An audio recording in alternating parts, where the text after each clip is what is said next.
തെക്കനെയും മൂർഖനെയും ഒരുമിച്ച് കണ്ടാൽ ആദ്യം തെക്കനെ തല്ലണം, അതിനുശേഷം മൂർഖനെ തല്ലണം. കേട്ടിട്ട് ഇതൊരു പഴഞ്ചൊല്ലാണെന്ന് നിങ്ങൾക്ക് തോന്നുന്നുണ്ടോ? എങ്കിൽ ഇതൊരു പഴഞ്ചൊല്ലല്ല.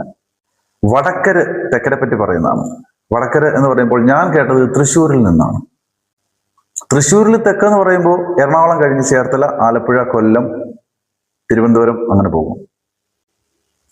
ശരിക്കും എന്തായിരിക്കും ഇവരിത് പറഞ്ഞത്? അത്രയ്ക്ക് വടക്കന്മാരാണോ തെക്കര്? എൻ്റെ സ്ഥലം ആലപ്പുഴയാണ്, ഞാനൊരു തെക്കനാണ്.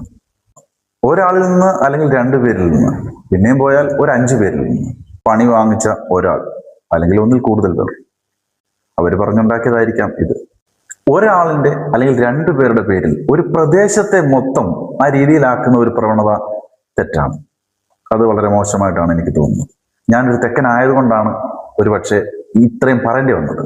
അതുകൊണ്ട് ഇനി വടക്കരൊന്നും വിചാരിക്കുക, തെക്കുള്ളവരെ എല്ലാം അടച്ച് ആക്ഷേപിക്കരുത്. ഇനി ഒരിക്കലും അങ്ങനെ പറയരുത്. തെക്കനെയും വടക്കനെയും കണ്ടാൽ ആദ്യം തെക്കനെ അടിക്കണം എന്നുള്ള ചിന്താഗതികൾ നിങ്ങൾ മാറ്റണം. ഓക്കെ. തെക്ക് മാത്രമല്ല സാർ, വടക്കും നടുക്കും എല്ലാം ചതിക്കുന്നവരും വഞ്ചിക്കുന്നവരും എല്ലാം ഉണ്ട്.